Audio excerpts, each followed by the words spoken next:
Once again, Mr. Imran.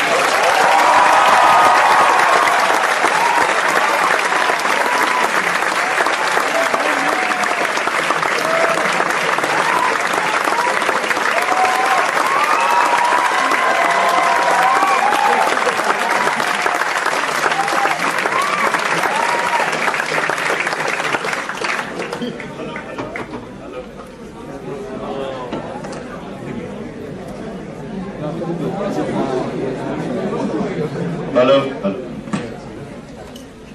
Well, first of all, let me apologize for coming late. But I have to tell you that it was not my fault.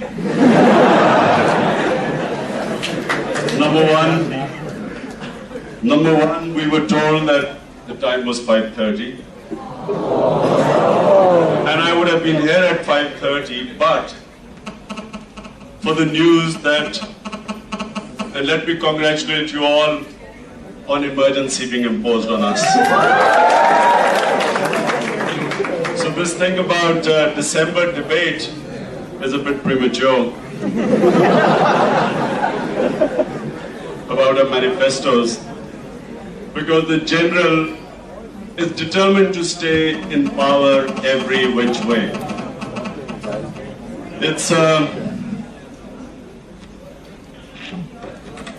It is a defining moment in Pakistan's history. Defining moment in more than one way. But it is a time, and I'm very pleased that I was invited here to address the youth.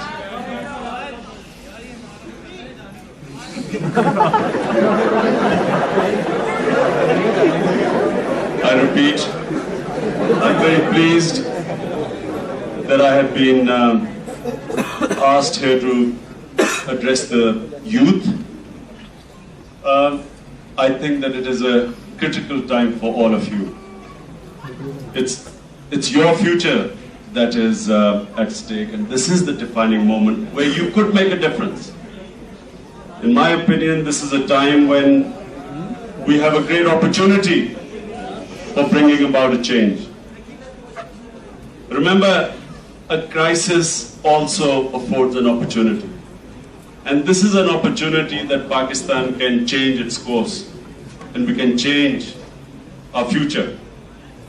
So I think that, again, thank you very much for asking me to come here. I'll speak for about 15-20 minutes, and then what I really want to hear are your questions, and so I hope to have a lively question answer.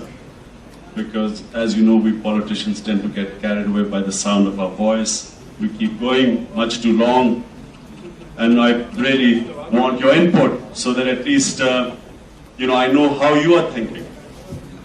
So let me just start off with saying that what are the crises in Pakistan?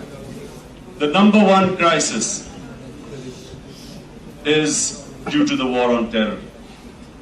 After 9/11, what we see now in Pakistan is a merging of all sorts of militant forces in this country. What started off as a hunt for Al-Qaeda by a general serving the United States interests, and what actually most of us felt that we were justified in helping the US in its war against terror, of what happened to them on 9/11. But the way the general went about it, I think most of us knew where we were heading.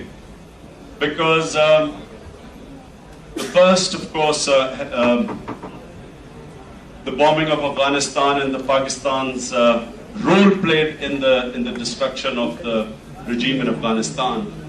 I think that was the beginning of the mess that we are right now in. Because now you find Hamid Karzai saying he wants to talk to the moderate Taliban. Actually, the time was before the bombing. And I just want to just briefly make you, let's go back to history, the facts that have been glossed over since.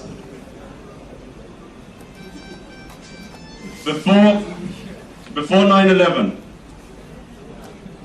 after 9/11 and before the bombing, which was almost 3.5 weeks, in that time, basically the Taliban was saying that, look, give us the evidence and we will hand over Osama. Which was actually a very reasonable demand. Because when the Russians asked for who they perceived to be a terrorist, Ahmed Yakayov, who went to Britain to seek asylum, when the Russians wanted him back as a terrorist, what did the British government say? Give us the proofs in a court of law and we will hand him over to you. It's exactly what the Taliban was saying. And at the same time, the Shura of the Taliban had met. And you know, this fact has been glossed over. And they actually had a meeting and recommended that Osama should leave Afghanistan. So 3.5 weeks was all the time that was given for a nation, to give up what was at that time. What they were asking is that prove that he's a terrorist and we will give him to you. So once the bombing started, once that regime was destroyed, all sorts of forces were let loose, which is why it's important to understand that to know the mess we are in right now.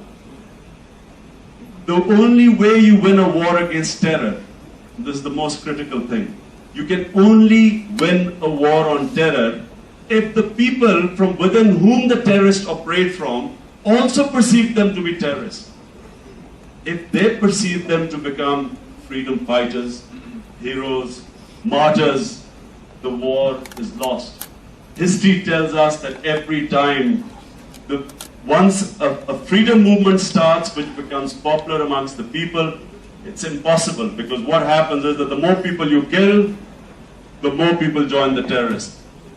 And this is exactly what happened.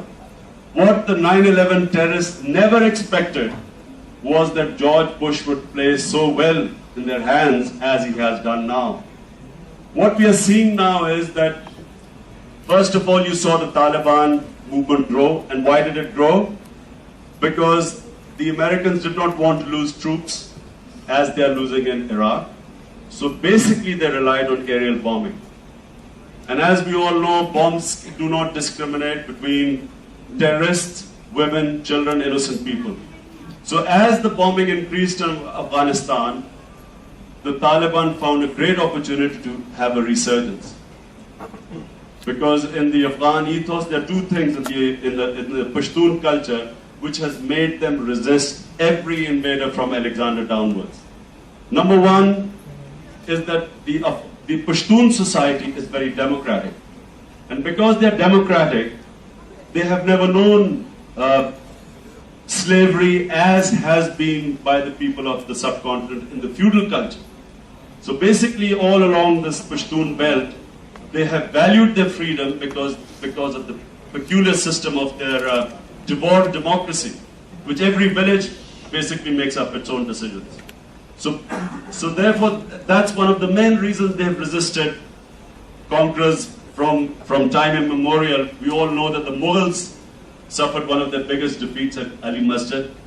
We know that the Sikhs eventually were beaten there in Jamrud, where Hari Singh died after a long struggle.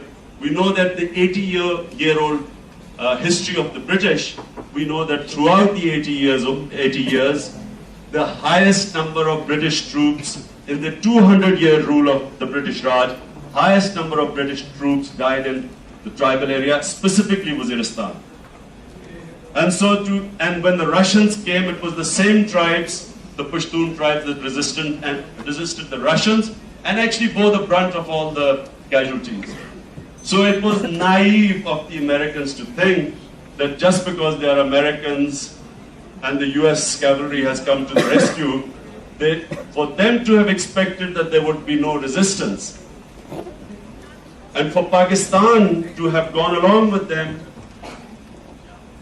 and then allowed the sort of destruction and the killing which happened in the Pashtun belt, which also led to the emergence of the MMA in Pakistan as a direct reaction to the killing of the Pashtuns. So for us to think that we would not be expected by that was only because, I'm afraid, General Musharraf has not read his history, specifically the history of the tribal area. So therefore, gradually, as the momentum built in Afghanistan, the Pashtuns on this side of the Durand line were always going to be helping them. There were elements that would have helped them. There's no way General Musharraf, no matter how hard he wanted to please the Americans, could have stopped them. It's a 1,500-kilometer border. I've been to all that area. It is the most hostile terrain you can imagine. It's rugged mountain country. There has never been any Durand line. There is no border there. And so to have expected that Pakistan forces would be able to stop any sort of infiltration was always going to be a pipe dream. And so what you have seen gradually is this movement building up. The more they have been bombed, the more bombing has taken place, the more the resistance has grown. And gradually, when Pakistan army went into Waziristan, you must remember that there was a tribal structure in Waziristan. Even when when Taliban were in power in Afghanistan, there was no Talibanization in the entire tribal area. Waziristan had its own structure. So gradually what you saw was, as the Pakistani army, and specifically when the Americans were bombed through these drones, innocent people started getting killed. More and more people, in order to seek revenge, which is the other trait of the Pashtun, that they seek revenge. Whenever someone got killed in a tribe, in a village, more or less the whole village would go to the other side, or the young men specifically. And these young men eventually started killing all the tribal elders who were cooperating with the Pakistan government. So eventually you had all the tribal maliks killed, and that whole area has now become what is called now Talibanized.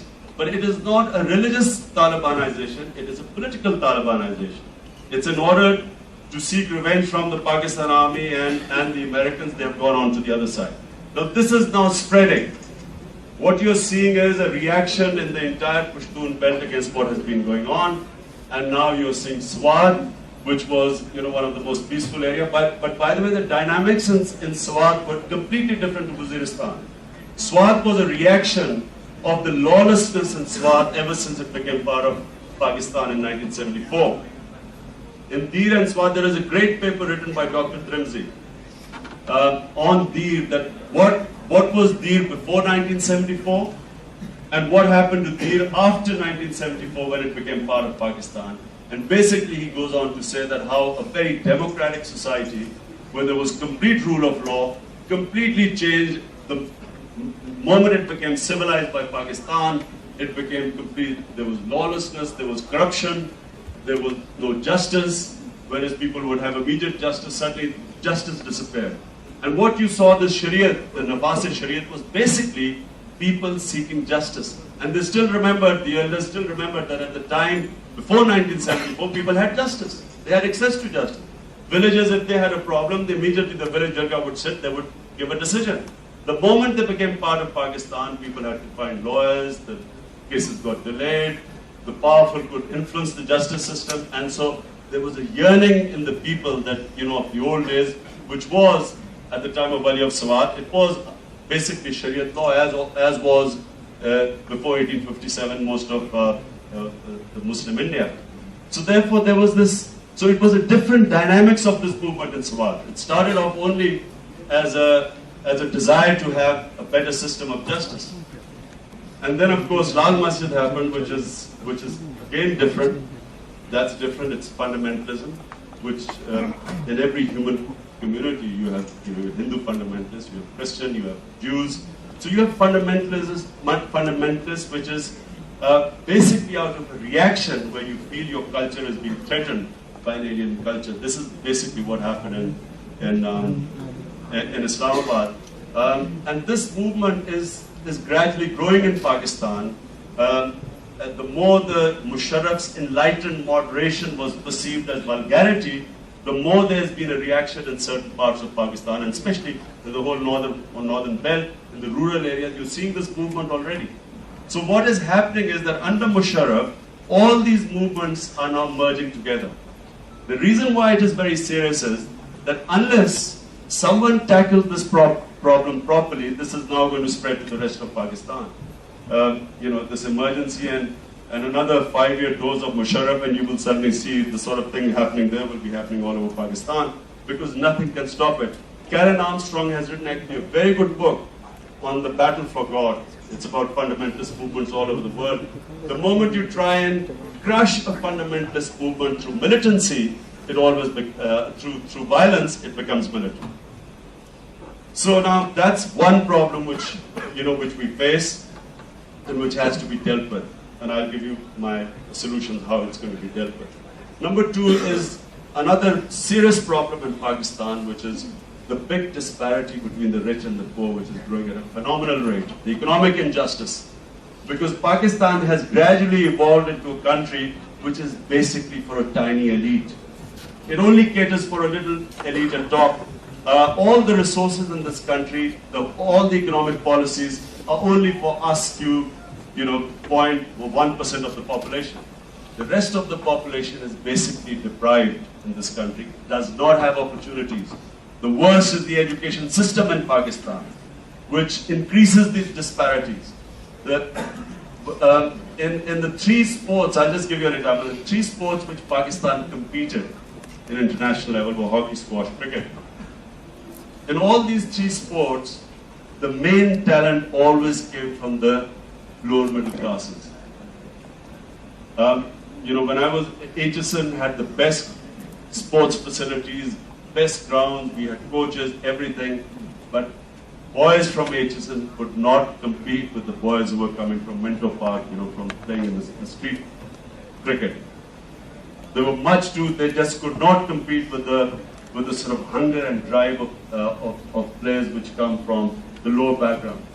Similarly, in Pakistan, when the system of education, which really was intact more or less in 1970, the colonial education system, the government schools provided the best intellectuals of Pakistan. It was not us, HSN and other schools, but it was the government schools then, because they were the people who had the greatest hunger to move up, to improve themselves. Now in Pakistan, we have actually made a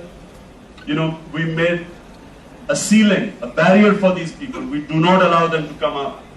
The education system actually does not allow the people, the mass talent in Pakistan to actually come up. And this is the biggest injustice in this country. And we, the privileged people sitting here, should speak out against it. Because this is unsustainable. Eventually this will bring the whole country down. Remember, 100 million Pakistanis are below the age of 25. This in itself, if we educate them, if we spend money on them, if we develop our human beings, this becomes an asset. If we leave them as they are, this is going to destroy Pakistan eventually. Remember Pakistan, in 1965, there was this Swedish Nobel Prize winner.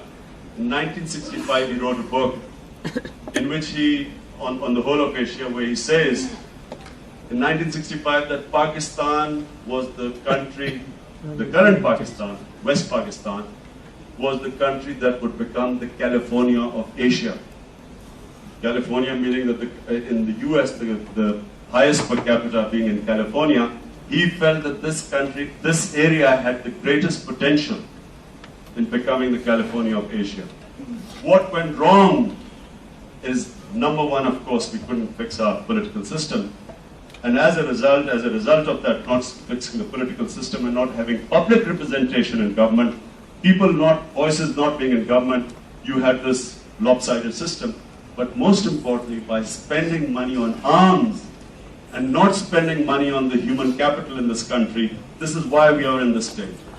And this particular system, rather than correcting this colonial system, synthesizing the syllabus, improving the government schools, what we have ended up doing is actually the worst of the system, where we've actually developed this English medium system, which, you know, not just that it's an elitist system, but also it makes us subservient to another culture. It has an inbuilt inferiority complex for us in it. It brings self-loathing in us. You see watch television programs, you find, I mean, especially since the enlightened moderate days, you watch the TV programs and you see anyone who first, almost every program, first they all start speaking in English to establish that they are educated. Then they start in Urdu again. And the whole culture of us trying to be embarrassed of ourselves. Remember, a society which goes up always has self-esteem. They believe in themselves. There's something, which those of you who would have played sport would realize, that it is essential for a team to win, to have self-belief. If you do not have self-belief, you cannot compete. That belief that you can beat anyone is the most important thing a sportsman must have when he steps onto the field. So when you have an elite in a country which all that self-esteem is destroyed by an education system which inherently tells you that you are inferior to another culture and civilization, how can you have creativity and originality coming out of that sort of system?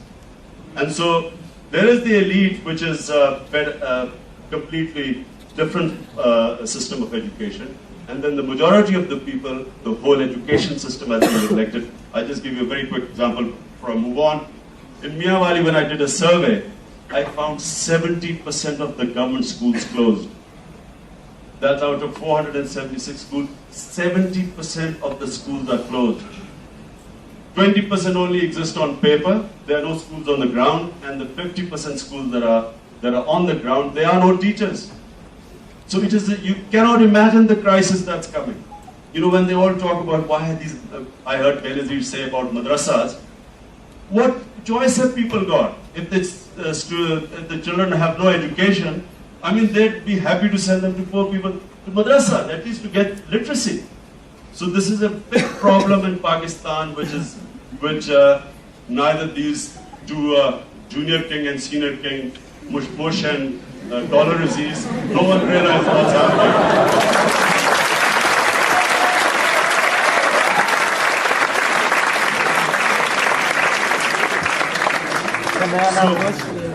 So then education. Number two is the taxation system, the economic policy. Now, in England, when I first went as an 18-year-old, the thing that struck me most was a welfare state. You could walk into a hospital, get free treatment. You could, go to a school. When I went, I had to spend 9 months to do my A-levels. So my club put me in this grammar school. Free education. Quality education, free. Then, if you're an ordinary citizen and you have to go to court, you have legal aid. You're protected. They get a lawyer for you. If you are unemployed, you have unemployment benefits. The state looks after you until you get employed, which is what a welfare state is. Here in Pakistan, and the reason why that happens is that, of course, the rich pay taxes and the money is spent on the common people. The resource transfer is estimated in European countries is about 35. Every year, 35% of transfer from the rich to the poor people or common people. Even in the US, which is a capitalist country, there's about 16% money transferred from the rich to the masses for social security. In Pakistan, the poor subsidize the rich. 90% of taxes in Pakistan are indirect. 90% of taxes are indirect. But the worst thing this Shaukat Aziz did was that in 2000 January, he sent a letter to the IMF. I have the letter. He said, look, basically, I am your obedient servant. The previous government has been fudging figures. I want to tell you what the true figures are. And so he gave, whatever the fudging was. So the IMF then wrote and told him to remove all the subsidies. So all subsidies were removed from the agriculture sector. And GST was applied to all the things that were going into producing food. So now when you see these price rising, the food price inflation, that's where the beginning started. That when in India, for instance, why isn't the inflation so high? Because countries always, and when I spoke to Mahathir Mohamad, I had a long chat with him, how he changed Malaysia. One of the things he said was that they made sure that the things that common people consume, they made sure that the price was kept very low.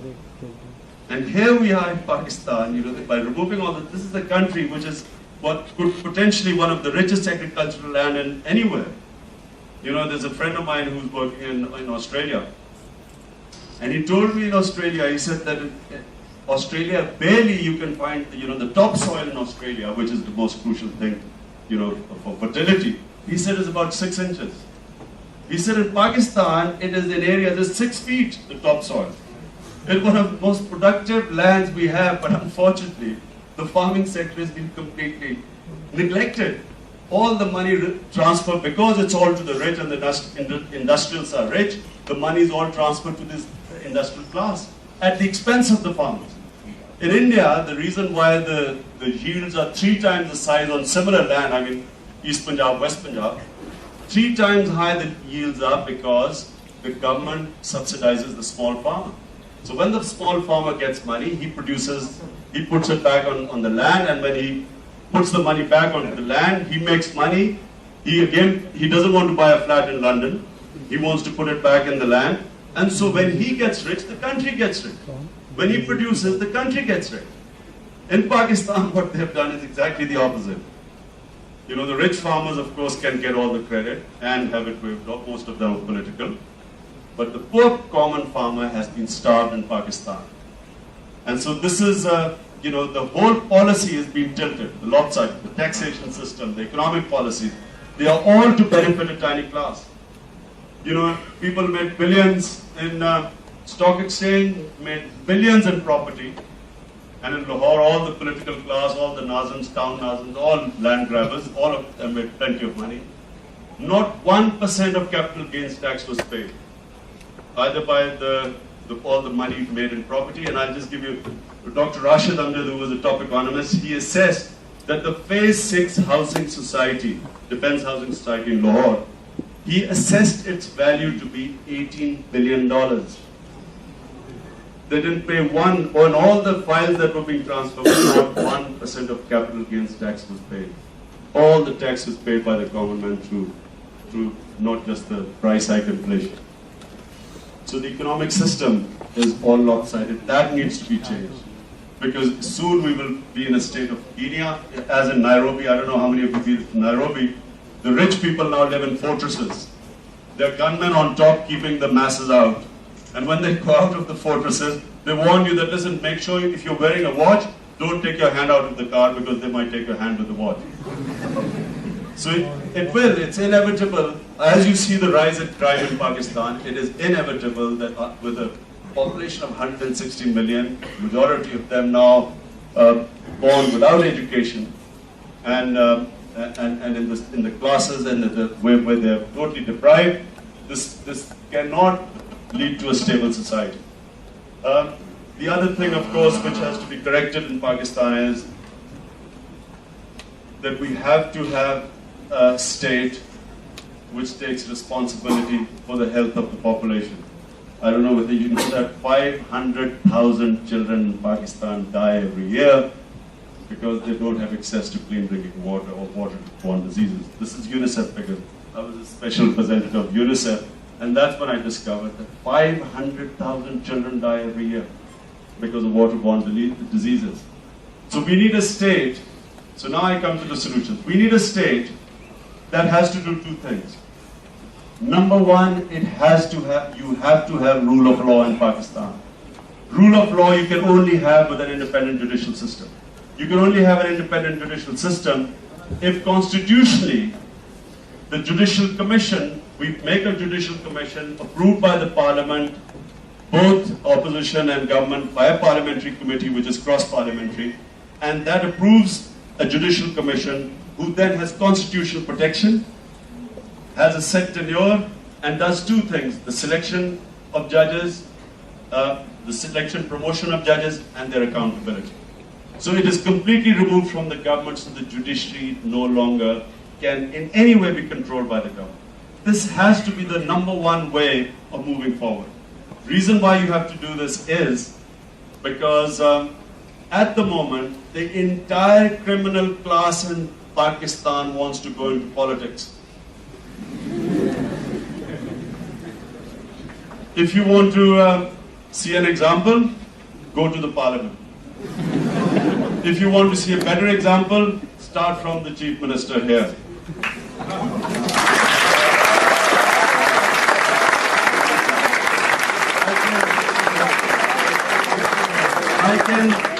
I can give you in writing that his family is unique, that there is no crime in the book they have not committed.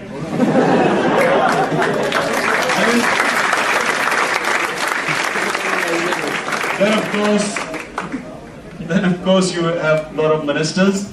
I have seen their files myself at the time when I mistakenly thought that General Musharraf was a reformer.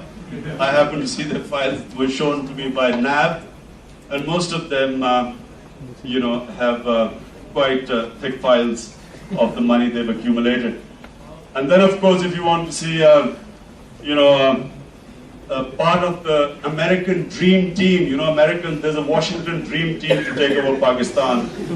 There's, of course, Musharraf, the military man, but moderate. Then there is the key word, remember, the key word is moderate. If you're moderate, all your sins are absolved. Then there is, of course, liberal Benazir.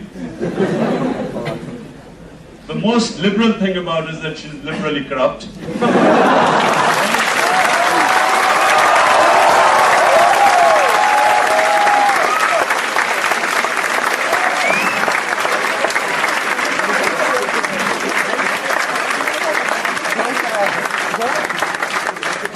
And then, of course, a part of the Washington dream team lives in London called Altaf Hussain.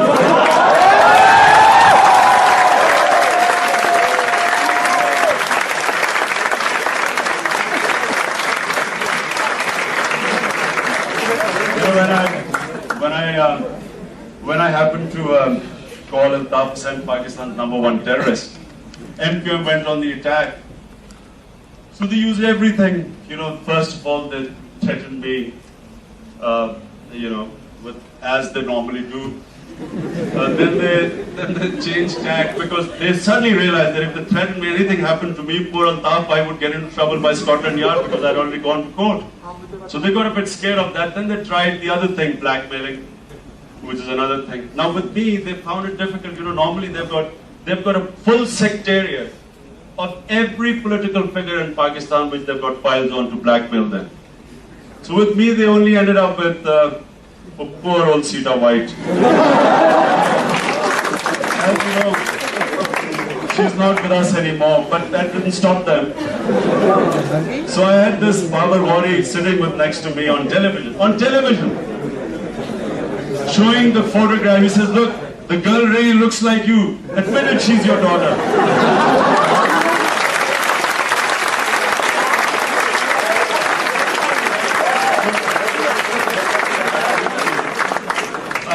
I was too embarrassed to say anything on television because everyone is watching. But afterwards I told Babar Wari, I said, "Look, Babar, if just because she resembles me, if that's the criterion, I'll take you to any town in Africa, you'll find her."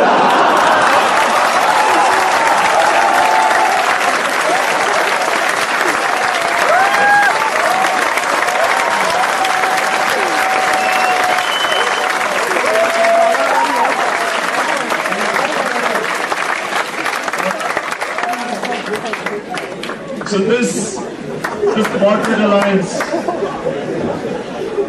this moderate alliance, you should all feel very happy. We'll all be I'tidal Pasand. The words that are being used, everyone is now moderate, enlightened, everything. So this moderate alliance, the only purpose of this alliance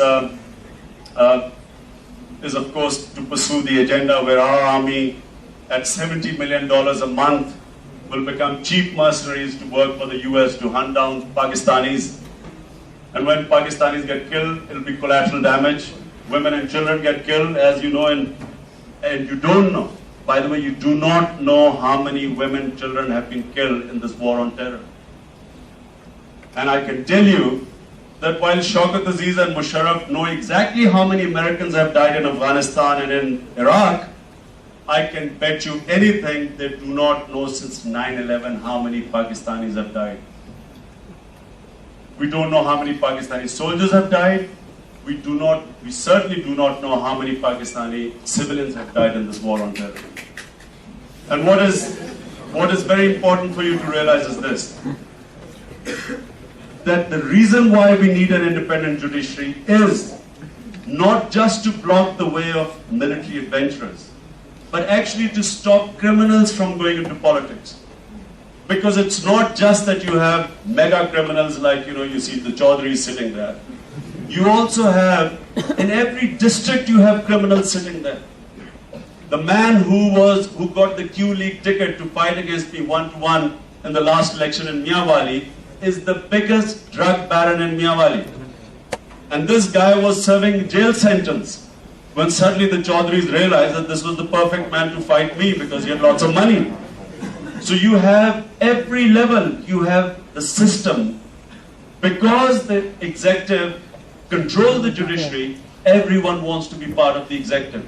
Every criminal wants to be part of the executive, either to become a crook or to protect his corruption. That's why this is very important. The whole system, this whole lota culture. Why do you have these lotas? You have these lotas because they have to be in power to avoid getting thrown in jail. So that's why you have this each time, the bizarre scene when Nawaz Sharif was coming, it was the most hilarious time. You cannot imagine what was happening. Because when Nawaz Sharif was arriving from there, now all these Q League lotas all suddenly got terrified because they realized if Nawaz Sharif came in, he would come into power. So now they were all sitting in balance. If Nawaz Sharif had got out of the airport, I can give you in writing, Q League would have evaporated. All of them would have joined N League. Because they all realized that they could not be on the opposite side of the law. So you had this bizarre thing, there was something very funny that happened in Punjab. Sometime back, there was Manzoor Bhattu's government and he was the Chief Minister of Punjab. And what happened was that there was a power struggle going on. So at one point it looked as if Manzoor Bhattu was going to control the Punjab Assembly. So the whole Punjab Assembly went on that side. Then they discovered, overnight, the SETI discovered that no, Nawaz Sharif has got the upper hand. So the whole of them went on to the other side. Then they again went on to the other side when the news came. So I mean, it is just it is a joke. How can you, as civilized people, just imagine, how can you expect this country to achieve its potential when these jokers are sitting on top? And you can only do it if you have an independent judicial system where they know that even if they're government, they can be prosecuted. That's the only way you can stop this nonsense from taking place. And that's why, remember one thing, number one thing is the fixing the judicial system. It is imperative. If the judiciary is not fixed, you can have Shaukat Aziz talk about the 7% growth rate until the cows come home. It's not going to make any difference. The country has no future. It is going to become a failed state. So the critical thing is the judiciary. Number two is the education system. We have to have an education emergency in Pakistan. This is an emergency situation now. It is a catastrophe we are heading towards. It has to be dealt with at an emergency level. We have to have one syllabus in Pakistan. If Malaysia can do it, India can do it, Singapore can do it, why can't we do it?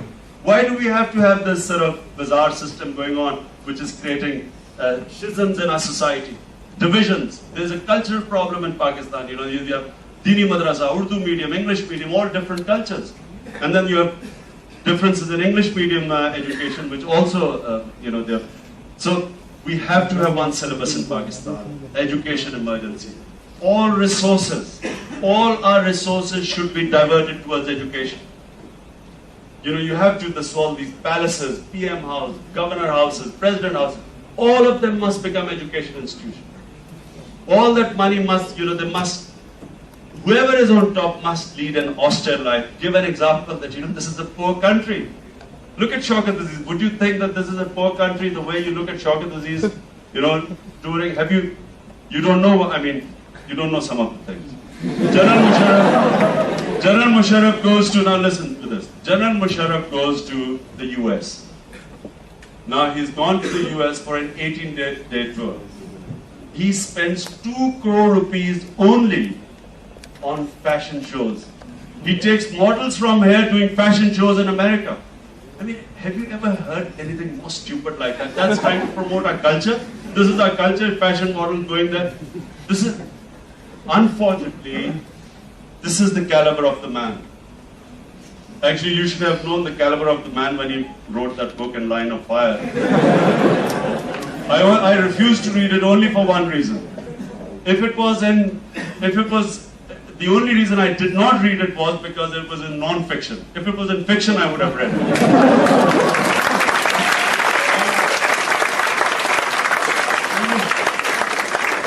How can a mature man write a book like that? The bullets were flying and I was this and that.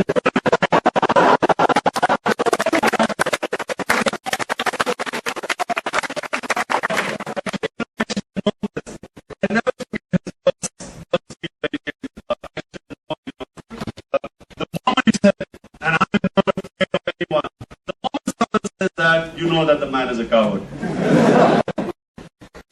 All his actions have proved that. But anyway, so education, number 1 is rule of law, education. Number 3, this whole economic, the system has to be changed. You don't need to raise the taxes in Pakistan. You just do not want to have any sacred cows where it's tax exemption. And you'll be surprised, all these amnesties, also not just the amnesty to Benazir's 100 billion rupees. Amnesty to every business now has tax amnesty. All you have to do is show your money coming from abroad as remittances and you are tax free. So all this has to be changed. You tax, not reasonable taxes, not high taxes, but make sure that everyone pays taxes. Who doesn't pay taxes, it goes straight to jail, like in the US.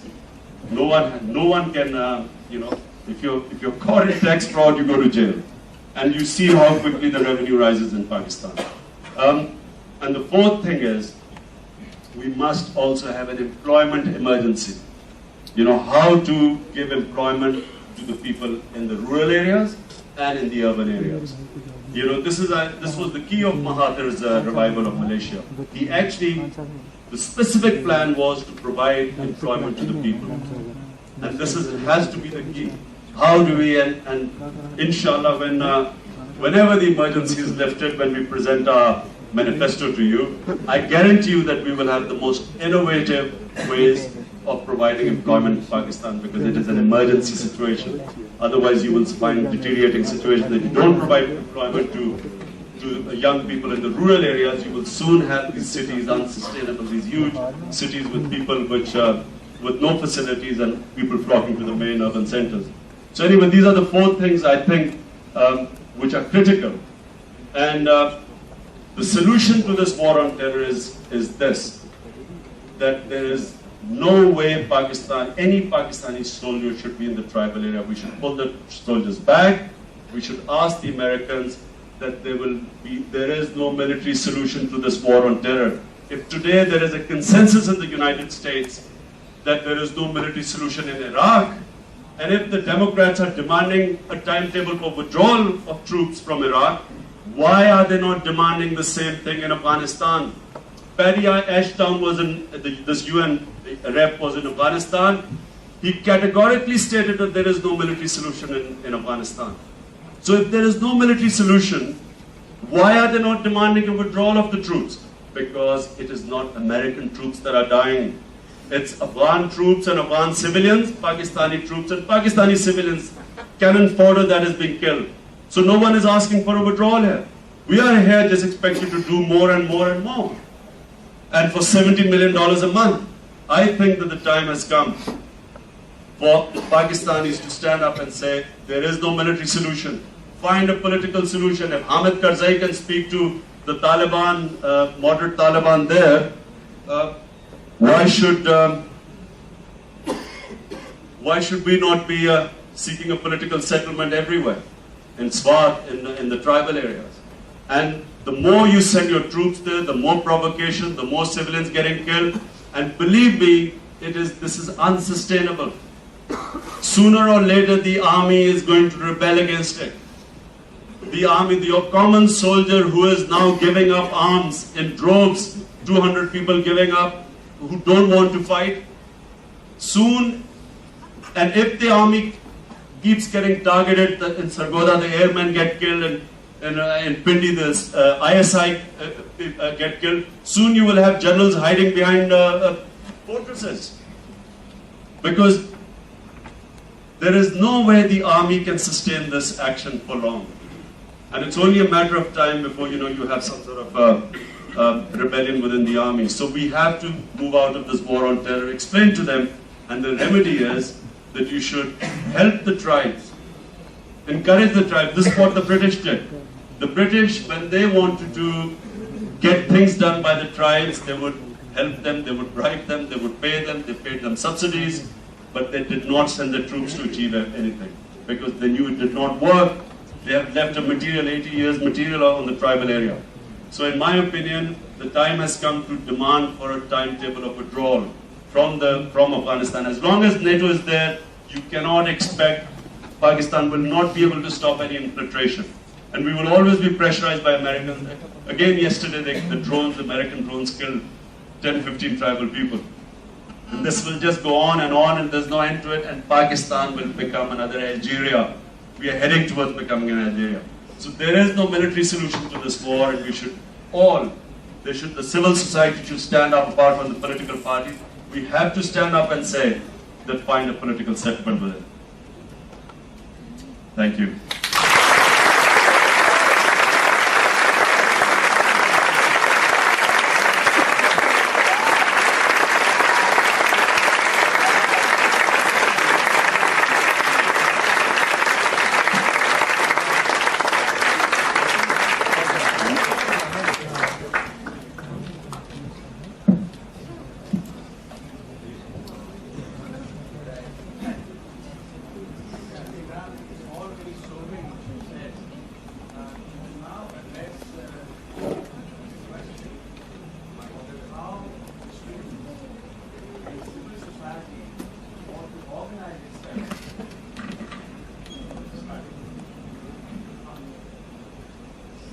Well, the question is, how does the civil society and specifically the students organize themselves for the struggle?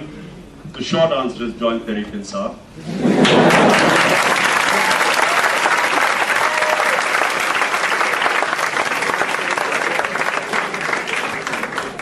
I'd rather not go in the longer answer. No, but I think I think this is a critical time, really, no jokes apart. Everyone must be politicized. Aristotle 2,500 years ago said, if there is injustice in society, every member, every citizen will take part in politics except two types. And I hope you don't belong to those two types. One is the timid, the cowards, petrified that the Chaudhry's Munislife will have me beaten up or something. And the second type are the materialists. That, I'm all right, my factory is going, my shops are doing well, I have enough money, why should I care? Apart from these two, every member of the society must take part in politics. The only way you make a change in a society is through politics. For 11 years I've been told, Imran, why didn't you do social work? You were doing, Shaukat Khanam, and, you could have done so much more. You cannot. For doing social work, we do it for our own self. We do it for our hereafter.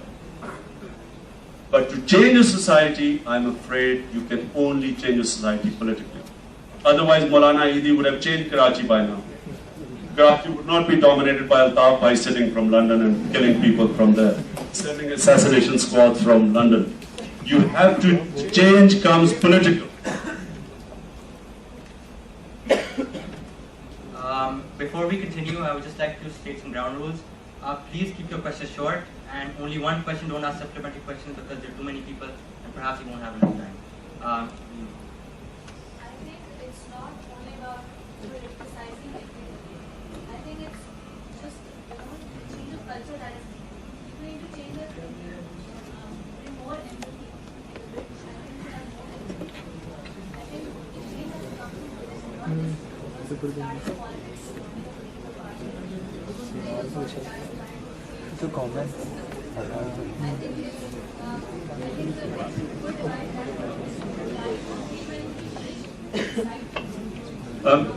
that The question is, statement is that change comes when we all decide we have empathy for the poor people, and if the rich decide to look after the poor, but how do you tell this to? Tell me now. I can see you going and telling this to Chaudhry Pervez Ali that you're a very rich man. It's about time you started giving to the poor. By the way, he does that on the 7 billion rupees that have been spent on Chaudhry Pervez Ali so far. Have you seen on television? I mean, I don't know whether you. How can you not see it? If you see TV, you see his face there. And every time, it's ehsaas hona chahiye.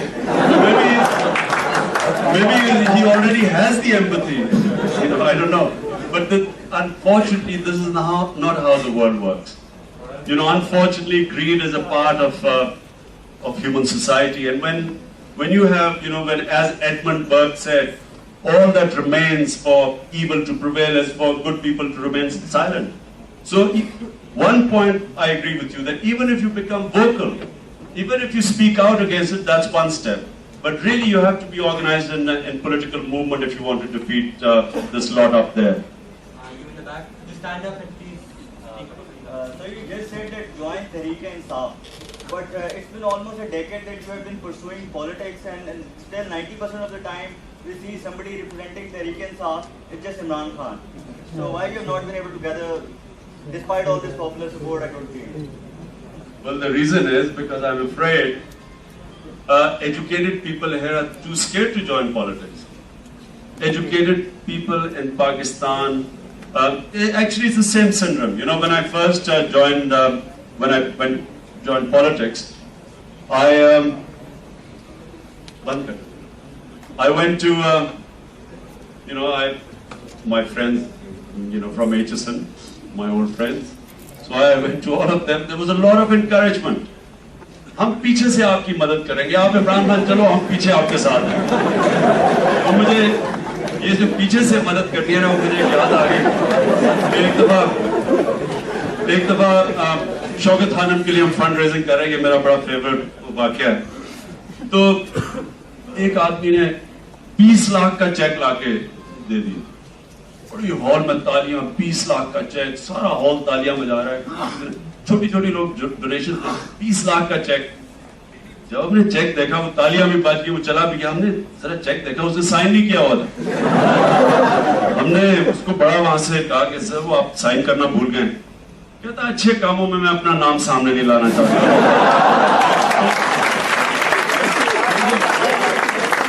पीछे रह के काम करना है ना, अच्छे कामों में पीछे बैठ के काम करूंगा।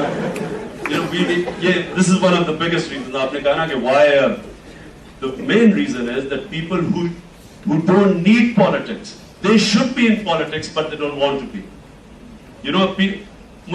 I always was asked this question, Imran साहब आपको पॉलिटिक्स में आने की क्या जरूरत थी? मीनिंग कि अगर आपके पास पैसा है, कंफर्टेबल है, आप क्यों पॉलिटिक्स में आ रहे हैं? वो शेख रशीद को आना चाहिए पॉलिटिक्स में। See, unless and until, remember what I said about what Aristotle said. It's very important that you must have social consciousness, because eventually you will be affected. Don't think that you will all sit, maybe most of you think that you will be living in the land of milk and honey, either go to US or England eventually. But if you live in Pakistan, if you want to live here, you have to fight for it. There is no shortcut to it. There's no shortcut to a struggle. You have to struggle to make Pakistan a just, democratic society. And believe me, I've seen Pakistanis more than all of you. Since I was 18, when I first went to England, I saw the Pakistani communities there and the American community when I used to go to the US. The moment the people from here get a level playing field, The moment they get anything that resembles a level playing field, there's so much vibrancy and initiative that you see the people go up. And I've seen the same people starting with a little, taxi, then shop, and then each year you see that there's a lot of vibrancy in the society.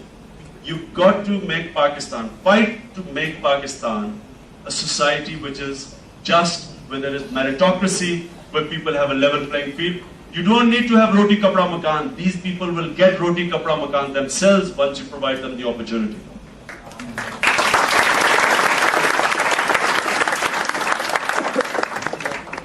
It is a bit alarming for me at this point when you describe that Waziristan has been democratic.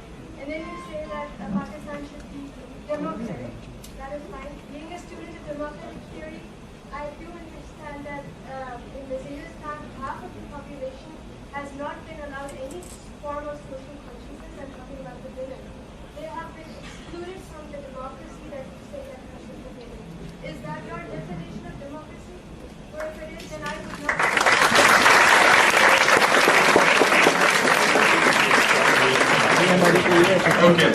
Okay, let me now rephrase that. Be politically very correct. Let me rephrase it, okay. What I'm saying is that in Waziristan, the system is such, and by the way, let me quote Olaf Caro, who was in 1935, the British governor of Northwest Frontier Province. In his book, he writes that the oldest and purest form of democracy is in the whole of tribal area. The reason is very simple, and I just want you to understand this. The reason is that every household is represented in the village. In the village council, every household is represented.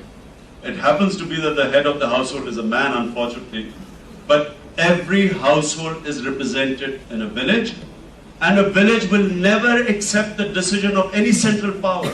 It's total decentralization, and the villages take their own decisions. Now, I was in the context of the subcontinent I was talking about. In the subcontinent, that area, at least every household had a voice represented. They are free, liberated people. But you look at the whole of Indian subcontinent. There, not only there is no democracy, but women still don't have any share in the system. So women still, it's not as if in the whole of Punjab or in Sindh that the women are represented anywhere. In the rural areas, in the whole of rural Pakistan, what I've never seen any, people talk about, we heard about the Hudud ordinance, but no one talks about one thing, that women do not have their inheritance rights in whole of rural Pakistan. Even cities, they don't have it. But in rural Pakistan, no woman has any inheritance. So anyway, just specifically, I was actually talking about the democratic system compared to not sort of Western democracy, but just compared to what is happening in the subcontinent. Before we continue, there is some information that is coming in. It might just be a rumor, but it's a rumor that's basically going on everywhere. It's basically been saying that martial law has been imposed. PCO problem get in the CJ. Yeah. And the CJ has been.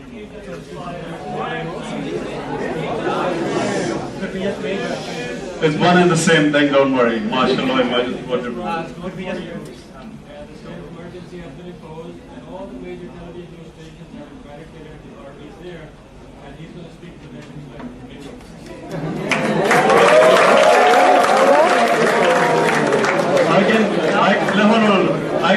I can already tell you the speech that will be taking place later tonight. बड़े मुश्किल में पड़ा हुआ है.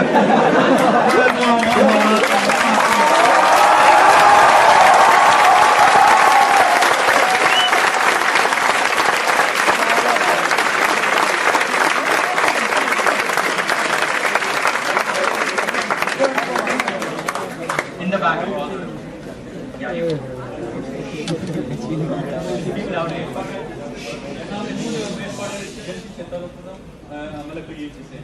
मेरा basically question ये है कि जो मास किलिंग हो रही है हर जगह पर, मतलब कराची में अगर देखा जाए तो उसमें भी 40 में से 30 जो है ना वो मुश्किल की हुई थी. लाल मस्जिद में भी अगर देखा है तो मेजॉरिटी ऑफ द पीपल जो जिनकी किलिंग हुई है उसमें पुष्टून है. तो मेरा क्वेश्चन ये है कि हर जगह پشتون ہی کیوں مرتے ہیں؟ اور یہ جو اور یہ سب جو وار آ رہا ہے یہ صرف پشتون ہی کی ٹارگیٹ ہے کہ نہیں کوئی اور اس میں مطلب انوالو ہے؟ میں اس کا آپ کو جواب دیتا ہوں. دیکھیں پشتونوں کا ایک پرابلم ہے کہ وہ وفادار غلام نہیں بن سکتے. وہ Ghulam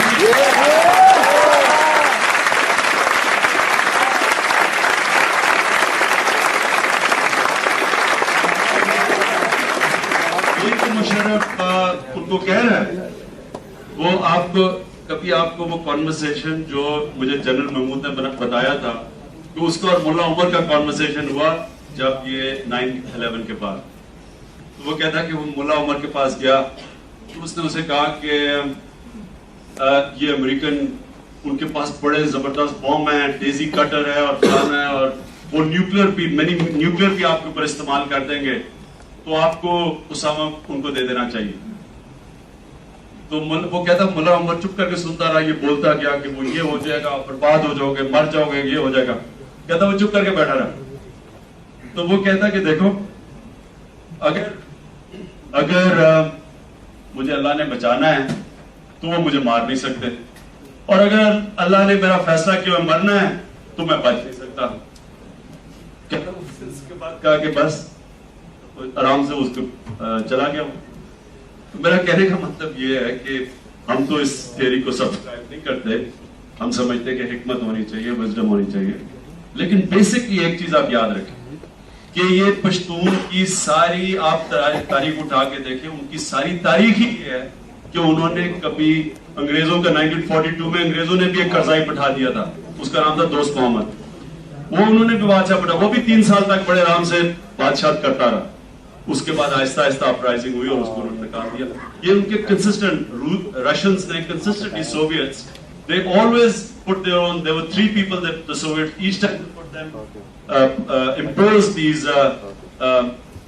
Karzai types. So therefore the problem with the Pashtun is that he will always, because of the social system he has been brought up, this is what you must all understand. Democratic system, once you taste the freedom that a social system gives you, then you will not accept slavery. You know, in England, when I first went as an 18-year-old, the thing also that surprised me was, young students with me, each time anything happened, they would say, this is my right. But this is my right. You know, I had never heard of this in Pakistan because we were brought up. Another savior then was General Ayub Khan, so we were saved by him then. And so we didn't understand what he meant, this is my right. So, you know, this is when you grow up in a society that gives you freedom, then you will not give it up. You will be willing to fight for it. We in this part of the subcontinent are used to the feudal system. And the feudal system, the powerful oppress the weak. So people are not, they've always used, they've been used to slavery. So it didn't matter whether there were Sikhs ruling them or British or Mughals. It didn't matter because the man at the bottom was never free.